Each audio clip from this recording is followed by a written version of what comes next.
Hello and welcome to the Charter Hall Direct Insight series. I'm Steve Bennett and I'm the CEO of the Direct business here at Charter Hall. I'd first like to begin by acknowledging the traditional custodians of the land on which we each gather today and pay my respects to the elders past and present. And thank you all for joining me for this update on Charter Hall as well as our Direct suite of funds for the March 2024 quarter. Our team continue to focus on active asset management across our portfolio, and during the March quarter we secured over 10,000 square metres in leasing, both new and lease renewals across DIF4, DOF and PFA, but I'll talk to this in more detail in today's presentation. Additionally, during the quarter a number of assets were independently valued, and whilst office sector valuations remain challenged, we observed industrial and logistics as well as Bunnings assets being relatively flat. In this quarter's webinar, we'll look at some of the key indicators in Australian commercial property valuations. And finally, in the upcoming June quarter, the majority of properties across the suite of funds will be independently valued. Based on the March 24 valuation cycle and other indicators from the listed market, we do believe we're approaching the bottom for a number of property sectors. However, it should be highlighted that since we went to print with our March quarterly report, we've now seen a federal budget and market expectations around the speed and timing of interest rate reductions pushed out.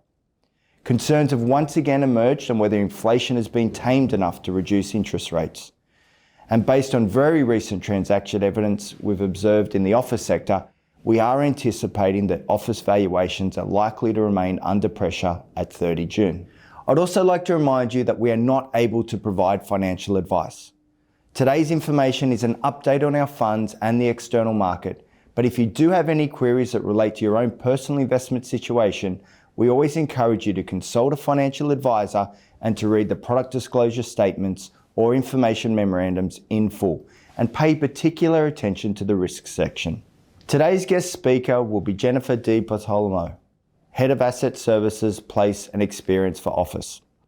Jennifer will be sharing insights into emerging workplace and experience trends within the office sector, along with a deeper understanding of our tenants' expectations regarding high-quality office space.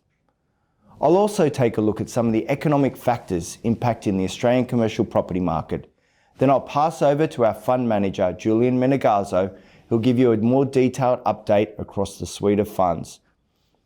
We'll then be joined by Mark Ferguson, Head of Charter Hall Maxim Property Securities, who'll provide you with an update on the Australian listed real estate sector. So this slide up there on the screen hasn't changed since Charter Hall's December results.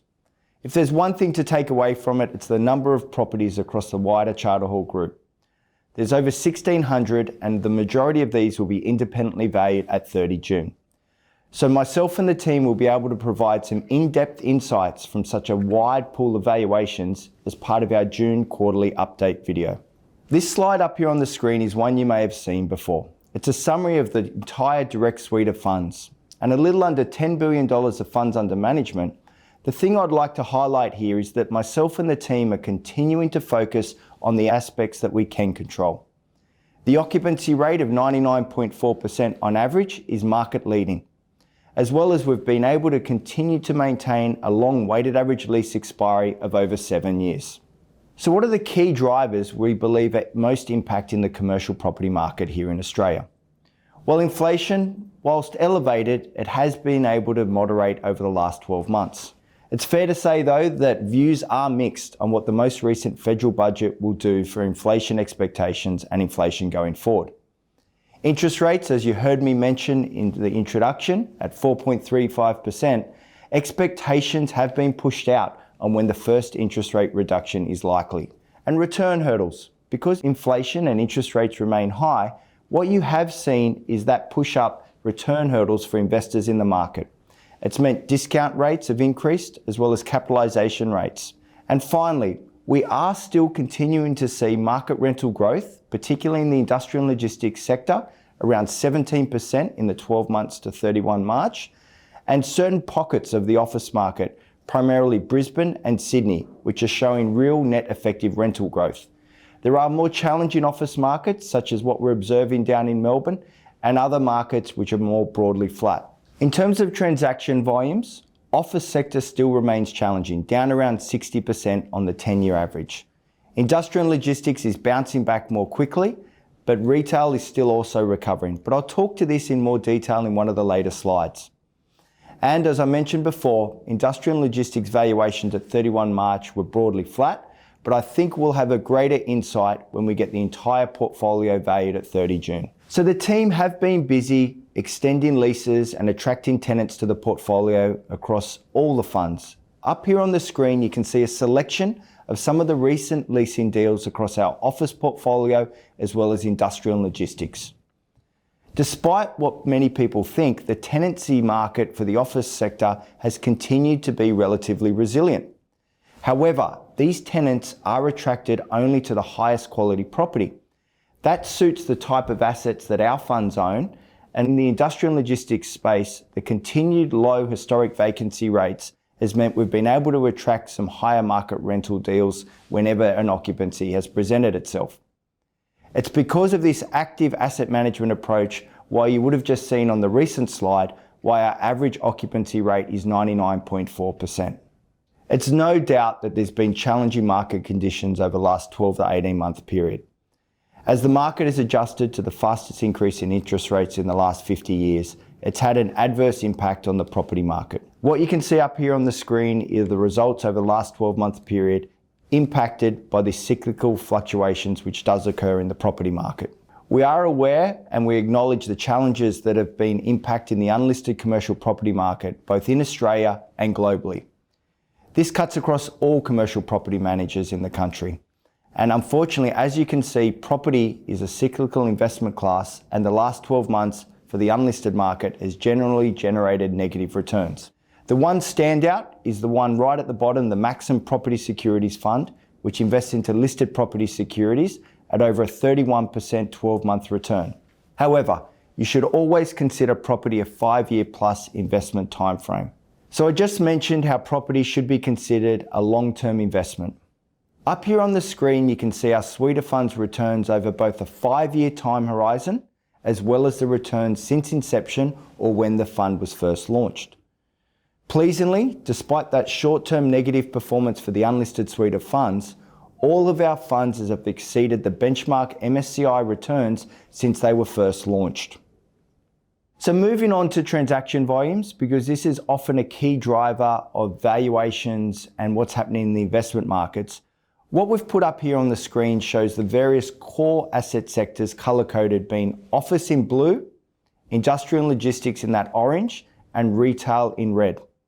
As I mentioned at the start of today's presentation, the office sector is down around 60% in terms of transaction volume. Industrial is rapidly recovering and only slightly down on the long-term average, and the retail market is down by about a third. We do as a group expect that transaction volumes across all these core sectors will continue to improve over the second half of 2024. One of the defining features of the current economic cycle is how resilient the employment markets have been. With unemployment levels tracking around 50-year lows, this is one of the factors that many commentators expect will impact the decisions that the RBA makes on when and how quickly interest rates will be cut. In fact, the RBA has a stated objective that they believe the unemployment rate needs to be elevated from the current low before they'll be in a position to cut interest rates. When you combine all this, this is one of the reasons why many people are looking and expect inflation to remain higher for a little bit longer and interest rate reductions to be pushed out potentially into 2025. One of the tailwinds for the Australian commercial property market is the level of population growth. Right now, we're experiencing population growth at 50-year highs. And whilst expectations are that government policy will look to moderate that over the medium term, the facts are that more people in this country creates greater demand for the office market, industrial and logistics, and retail sectors. I'd now like to show you a short video involving one of our major tenant customers, Australia Post. For more than 100 years, Australia Post has been the nation's leading distributor of both parcels and letters. In fact, in FY23, Australia Post delivered more than 2.5 billion items around the country. And with such an extensive network, it's no surprise that they need a lot of space. Our relationship began with them over 10 years ago when we acquired a property that Australia Post already occupied. But today, Australia Post leases over 150,000 square metres across more than 30 properties in the Charter Hall portfolio. Our cross-sector relationship is a key driver of our shared success. It means that we can support Australia Post across their value chain, providing overflow space in busy times, such as for Christmas, or develop new purpose-built space to meet their evolving needs. I hope you enjoyed this very short video on one of Australia Post's recent facilities.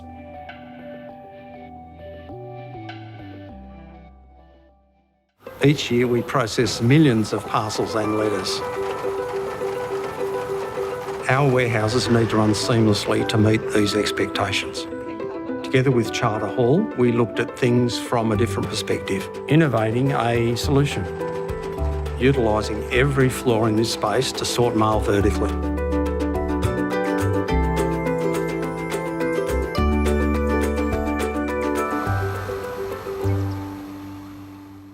I'd now like to pass over to Julian Menegazzo, who's our fund manager for the Direct suite of funds. He'll be speaking with Jennifer Di Bartolomeo, our guest speaker for today's webinar. Julian will then provide you with an update on the core real estate sectors, as well as more detail on individual funds.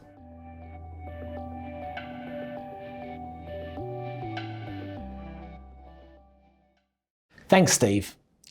During the third quarter of 2023, 60 King William Street in Adelaide reached completion. The property is co-owned by the Direct PFA Fund, which has a 25% interest, and is considered to be one of Adelaide's premier office buildings, boasting a range of new retail tenants. Additionally, it has become the new home to several blue-chip tenant customers, while also establishing market-leading sustainability credentials in the Adelaide office market.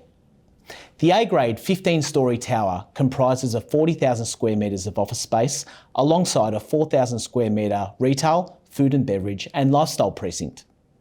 60 King William Street is Adelaide's largest future-focused precinct and has been designed to keep up with some of the latest office workplace trends.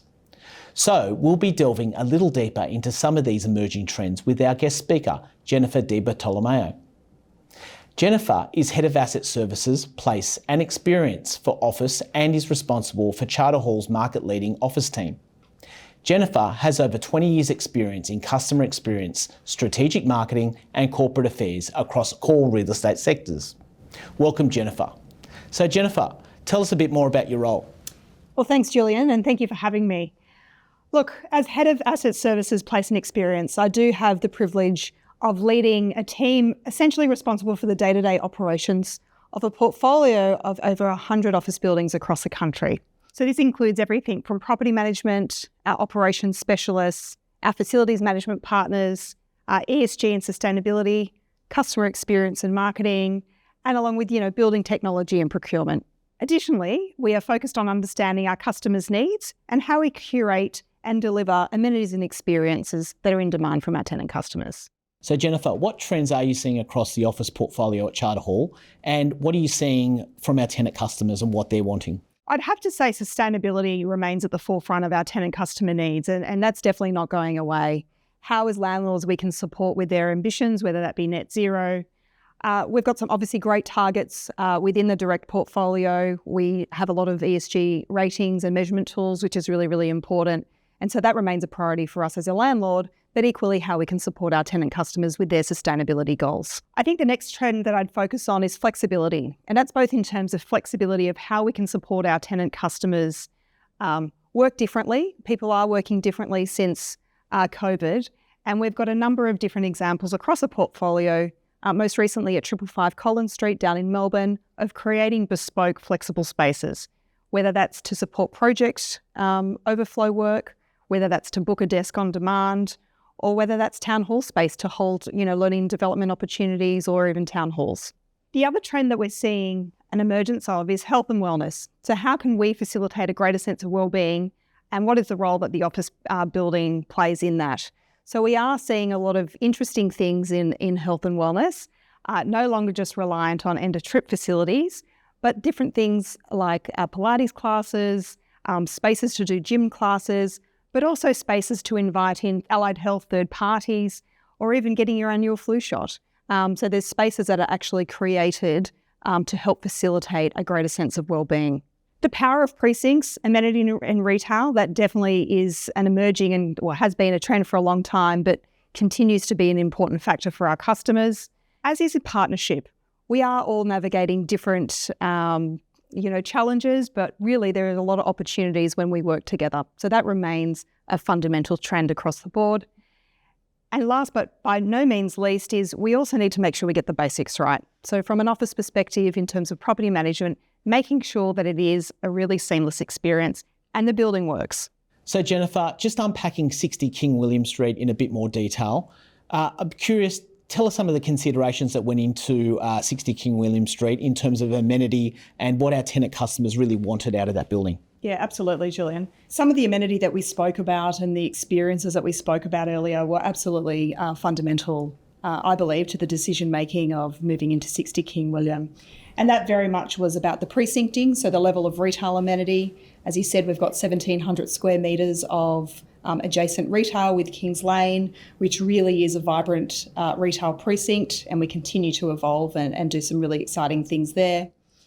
In terms of flexibility of experience, we have a 80-seat business hub located within 60 King William itself, which is used for a variety of different uses, whether that be learning and development opportunities for our valued tenant customers, be that Services Australia, NAB or Telstra, to name a few, or even town halls, which is obviously a very important part of bringing people together in the office environment. I think the other area that's really important to touch on is the great level of physical amenity. And we spoke about health and wellness.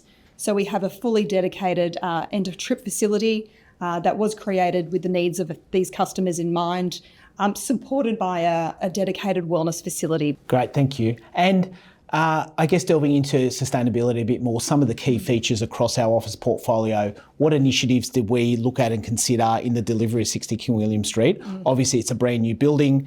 Sustainability credentials to attract tenant customers is very important. Can you talk us and unpack that a bit more? Well, absolutely. And the development team have done a phenomenal job in really ensuring that the building and the design of the building is really setting a new standard in environmental sustainability. Obviously, now that it is an operational building, we're very much focused on the efficiency, so making it as efficient as possible.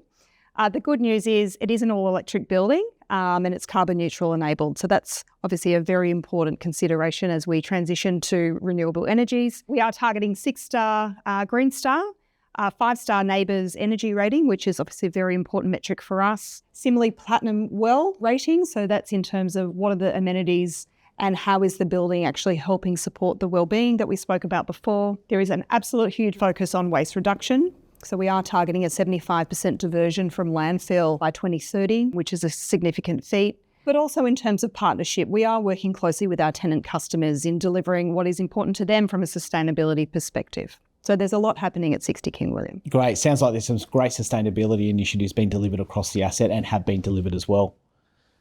Okay, so thank you very much for your time, Jennifer. Really appreciate your time today and all the best in delivering our office portfolio moving forward. It's great to be here, Julian. Thank you.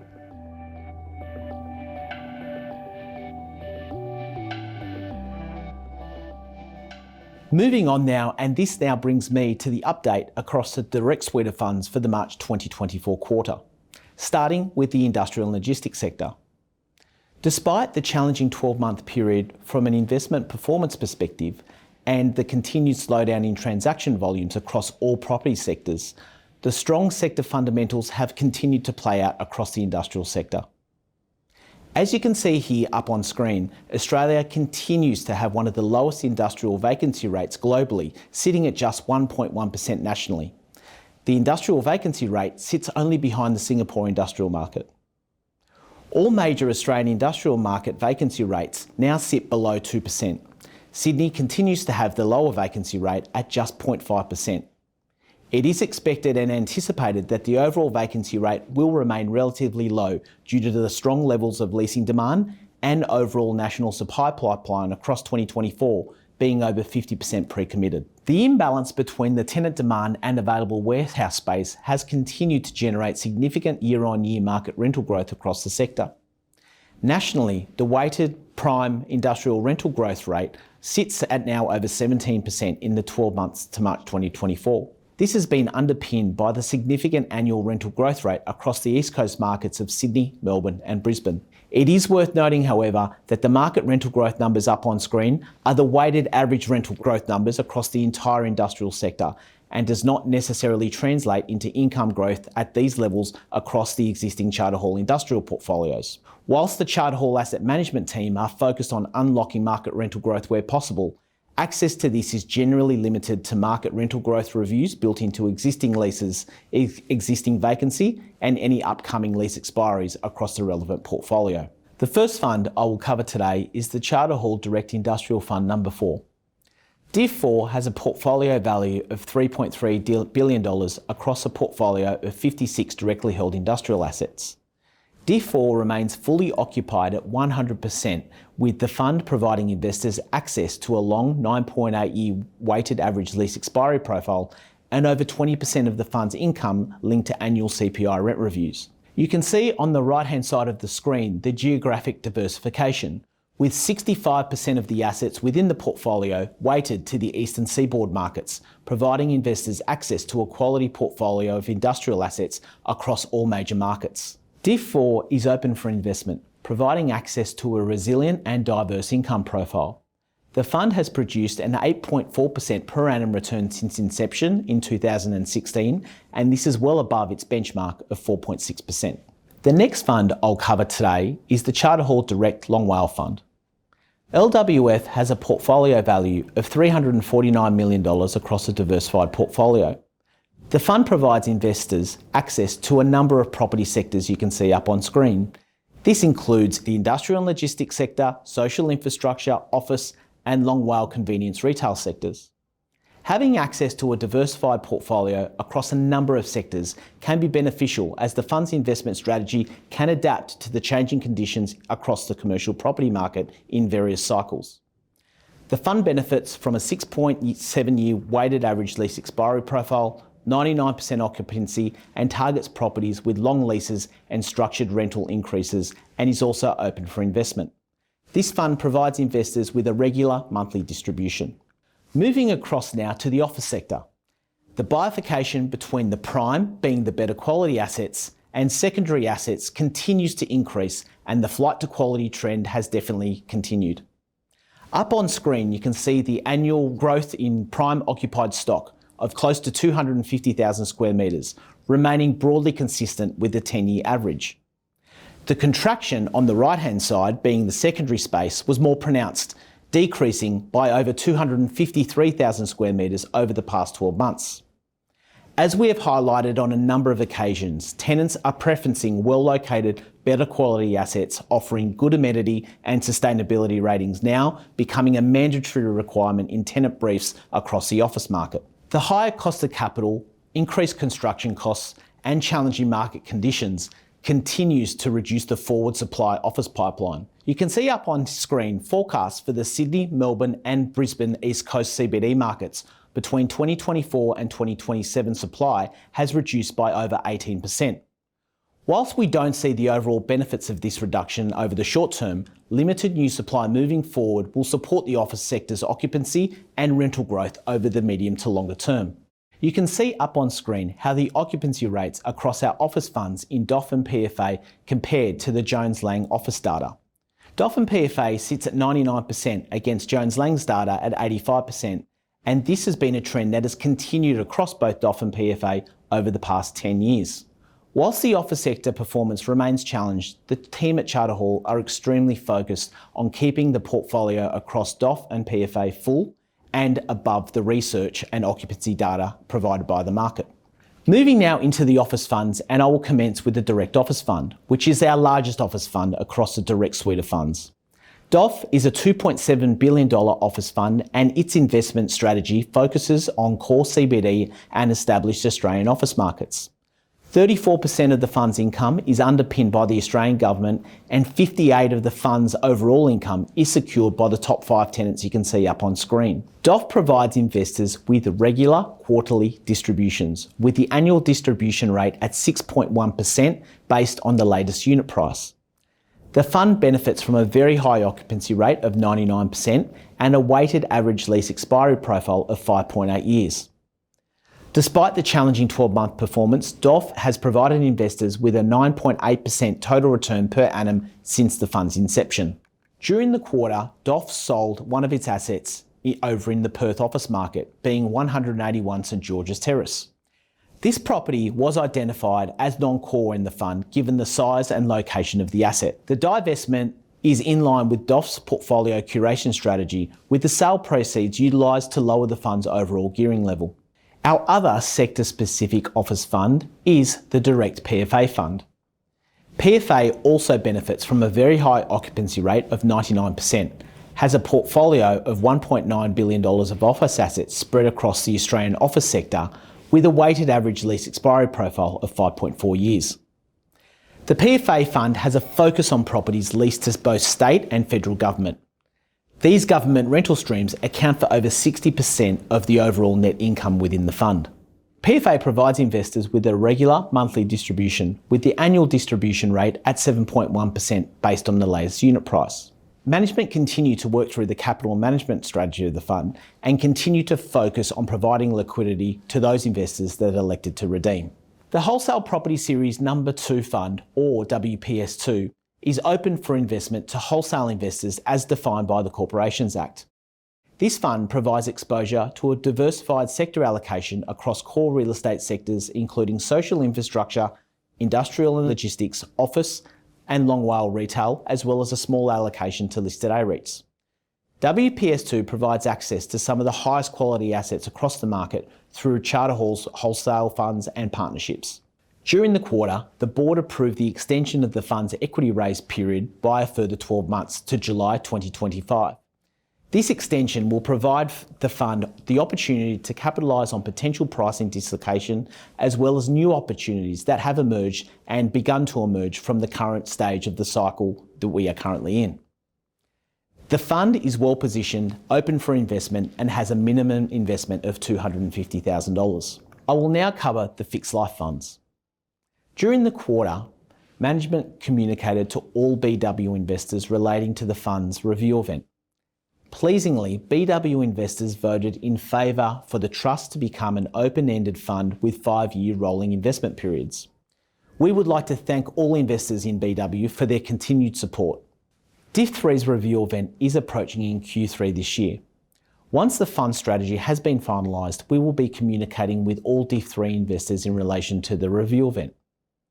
The fund is well positioned, providing investors with a portfolio that is 100% occupied, a lease expiry profile of 10.2 years, and has provided investors with strong investment performance since the fund's inception.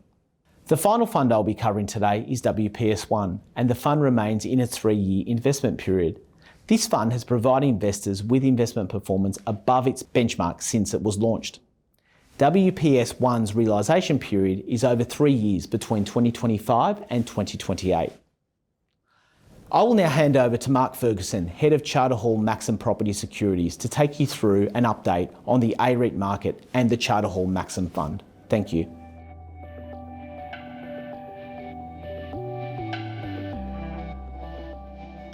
Hi, my name's Mark Ferguson and I'm Head of Charter Hall Maxim Property Securities. The AREIT market return for January was a modest 1.3% as investors waited for the first half results season in February. Investors anticipated further property devaluations, continued balance sheet repair, and asset sales reducing gearing and refinements to development pipelines. Also, going into results season in February, investors were keen to see earnings guidance being met and assess the REIT's outlook statements for the second half of 2023-24. February's AREIT market return was a strong 5.1% as results season revealed earnings guidance were largely met and asset sales continued, and expectations for interest rate cuts in the second half of 2024 continued to build. The most notable AREIT performer was Goodman's, up 16.8%, a major contributor to the AREIT market return. The AREIT market return for March was a stellar 9.7%, the sector benefiting from lower 10-year bond yields falling to just under 4%, The number of property transactions accelerating to $2.2 billion in March, annualised year to date at $18.3 billion versus a weak 2023 at $15.6 billion. Other positive signposts for the sector included a pickup in bond issuance and the emergence of merger and acquisition activity, often a precursor to the start of a new upward cycle in AREIT pricing. The returns for Charter Hall Maxim Property Securities Fund for the quarter the 31st of March 2024 was 17%, ahead of the index at 16.2%. The one-year total return for the fund was 31.2%, below the index of 35.4%. We're continuing to see a marked improvement in the fund's relative performance. The current investment fundamentals of AREITs are compelling, offering an 11% discount to NTA ex-fund managers, with 15 REITs trading at discounts of between -15% to -40% to NTA. An attractive distribution yield ex-fund managers at 5.9% for the financial year 2025. In April, the AREIT sector returned -7.6%, as 10-year government bond yields increased by nearly 0.5% to 4.4%, which negatively weighed upon sector pricing. The Maxim Fund can take advantage of these attractive investment fundamentals with a high conviction approach of 15 securities, utilising Charter Hall's property intelligence advantage by providing investors with a portfolio comprising a blend of growth, value, and cyclical listed property investments. Thanks for joining me for an update on the AREIT market. I'll now pass back to Steve to wrap up today's webinar.